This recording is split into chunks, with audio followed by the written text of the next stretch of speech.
Bonjour à tous et bienvenue chez Bourse Profit pour cette nouvelle vidéo. Aujourd'hui, on se retrouve sur la deuxième vidéo sur les volumes où on va vous expliquer directement sur les graphiques comment justement utiliser les volumes. Donc si vous n'avez pas vu la première vidéo, je vous invite vraiment à la voir parce qu'elle fait suite.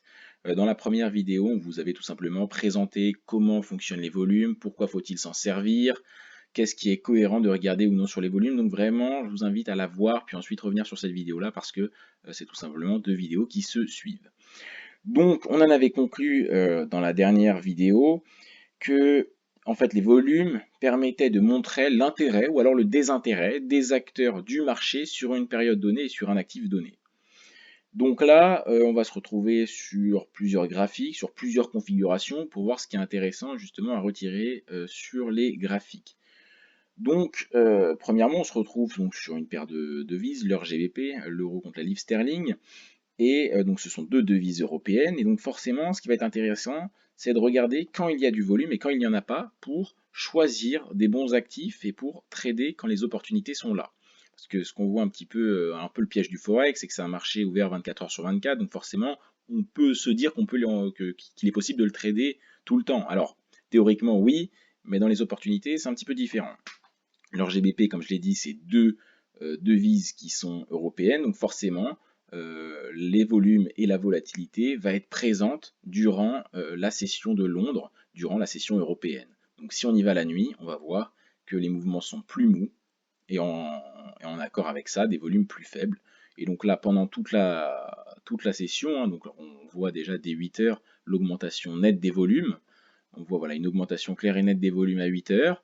Des volumes très intéressants durant toute la session, et puis ensuite on va voir des volumes qui vont tout simplement baisser de plus en plus jusqu'à être très mous à partir de 23 heures.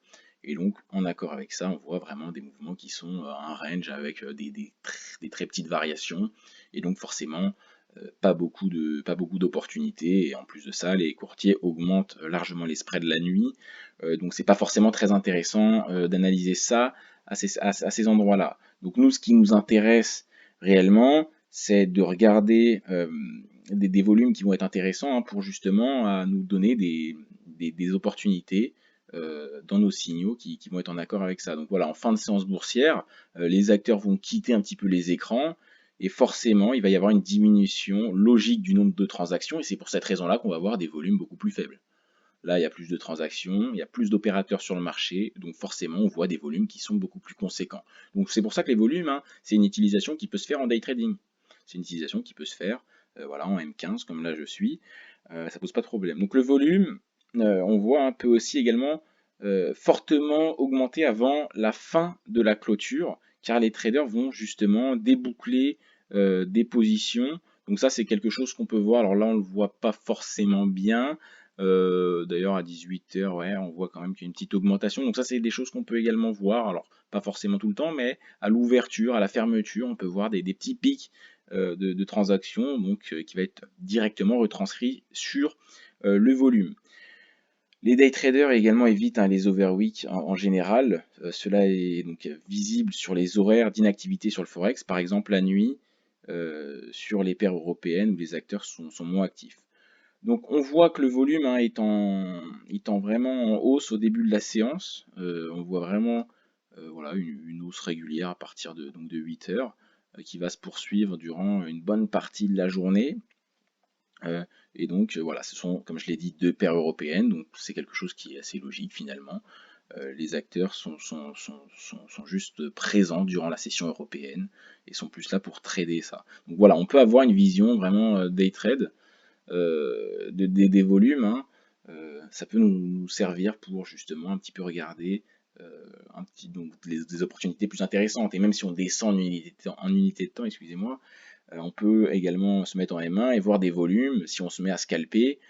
Et on va voir s'il y a des volumes plus importants pendant certaines périodes. Par exemple, à la pause du déjeuner, il peut y avoir des volumes moins importants parce que justement, bah, les acteurs sont moins sur les marchés et donc on va avoir moins d'opportunités. Ça, c'est également quelque chose qui est visible. Donc, c'est pour ça que les volumes peuvent s'utiliser dans des unités de temps plus faibles. Encore une fois, comme on l'a dit dans la vidéo, ça montre l'intérêt ou le désintérêt des acteurs sur les marchés sur cet actif donné. Là, on se retrouve sur un autre actif, sur l'action Microsoft, en daily, donc chaque chandelier représente une journée. On est voilà, dans le passé, vers 2019, et il y a quelque chose qui peut être un phénomène qui peut être assez intéressant. Donc je ne sais pas si je l'ai précisé, hein, mais la couleur des volumes ici est représentée en fait par la couleur du chandelier. C'est pas, ça n'a aucune signification particulière. Quand le chandelier est vert, quand le chandelier est haussier, forcément on aura un volume qui sera vert, tout simplement à la couleur de son chandelier, hein. Ça, je ne sais pas si je l'avais précisé, mais je pense que c'est important à préciser. Peut-être que tout le monde ne le sait pas. Donc, ce qui est assez intéressant, c'est que là, ça, quelque chose qui peut arriver de temps en temps, et c'est plutôt bien de le repérer. On va voir une tendance qui continue de baisser, hein, durant cette période-là, et on va voir à la fin que, à partir de ce moment-là, on a des volumes, excusez-moi, qui sont en constante hausse pendant quelques temps. On peut même finalement les tirer d'ici à ici. Et donc, quand tout simplement l'action baisse de plus en plus, donc ça se voit pas sur une paire de devises forcément, mais ça se voit par exemple sur une action, on voit tout simplement le cours de l'action qui est dans une tendance un petit peu baissière, dans une phase un peu baissière, et par contre on voit une reprise des volumes. Ça peut tout simplement déterminer un retournement de la tendance. Et donc là on le voit, hein, on est donc dans une configuration très baissière, on voit que là il y a une reprise des volumes, une reprise assez croissante, assez importante des volumes, et par la suite on va voir qu'à partir de ce chandelier-là, on va rentrer dans une spirale, dans une tendance vraiment haussière, qui va justement qui va être assez importante, donc avec un potentiel haussier très intéressant. Et là, on va voilà, le voir par la suite. On voit que tout simplement, il y a une reprise, une hausse de ces volumes, alors que la tendance est baissière. Donc là, voilà, l'action baisse jour après jour, hein, là, sur cette période-là, qui est encore plus marquée. On voit une vraie baisse de la cotation de Microsoft. Par contre, à côté de ça, on voit que les volumes augmentent jour après jour. Là, on clôture une grosse journée avec beaucoup de transactions, et le jour d'après, changement radical de tendance qui va se confirmer jour après jour, et on va s'installer dans une tendance haussière assez pérenne. Donc ça, c'est également quelque chose qui peut être assez intéressant, hein. Ça peut tout simplement vous apporter de mettre les volumes sur les actions américaines. Les volumes, c'est quelque chose quand même de très utilisé, donc c'est à ne pas négliger selon moi. Dernier exemple qu'on va prendre, hein, sur l'action Visa, qui va reprendre un petit peu l'exemple de la dernière vidéo. On est donc dans une tendance haussière qui est plutôt pérenne, qui est saine, qu'on peut modéliser par une trendline haussière, une trendline sur laquelle on va venir toucher plusieurs fois. Puis il va y avoir tout simplement un breakout qui va se faire à ce niveau-là. Et donc, qu'est-ce qu'on peut voir sur les volumes? On peut voir une augmentation sur plusieurs jours des volumes à ce niveau-là, qui va confirmer un peu la cassure qu'il y a de la trendline. Donc on va sortir de cette tendance haussière qui était assez longue, qui était assez claire, qui était vraiment, qui avait du sens. On va sortir de cette tendance haussière par une cassure de cette trendline, et donc là on va s'instaurer dans un range, mais cette cassure-là va se modéliser justement par une augmentation du volume. Peut-être plusieurs acteurs du marché ont liquidé des positions, ou peut-être que les gens se sont un petit peu désintéressés parce qu'on quittait cette tendance haussière. Il y a peut-être eu des prises de bénéfices, on ne sait pas forcément, mais dans tous les cas, ce qui est intéressant de voir, c'est pas pourquoi les gens l'ont fait, mais qu'est-ce qu'on peut voir, nous, à cet endroit-là. Là, on voit clairement il y a une augmentation des volumes, et en même temps, il y a une cassure, donc forcément, ça a du sens. Ce qu'on peut également repérer, hein, donc là, on est dans un range, j'ai plutôt tracé une zone. Là, nous sommes dans un range avec un support assez visible. On vient travailler plusieurs fois ce support, et puis à cet endroit-là, on va venir casser le support ici.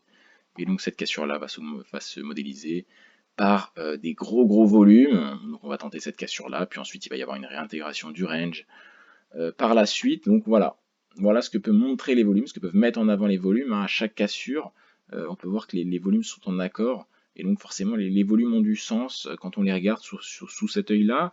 Je pense que les volumes, c'est quelque chose, voilà, de très intéressant. Donc là, on vous a fait deux petites vidéos dessus qui peuvent quand même vous apprendre à vous donner un peu les clés en main pour compléter, affiner vos prises de position. N'oubliez pas que les volumes ne s'analysent pas seuls, hein, mais doivent être comparés les uns aux autres. Voilà, un volume, on ne regarde pas justement qu'est-ce que le volume là, hein. Le volume, c'est là par exemple, on met une moyenne mobile sur les volumes. Donc là, j'ai mis une moyenne mobile très très longue, hein, une moyenne mobile 200, pour voir un petit peu où se situe le volume moyen. Et donc forcément, là quand on est au-dessus, quand on est largement au-dessus du volume moyen, bah, on voit clairement ce qui se passe.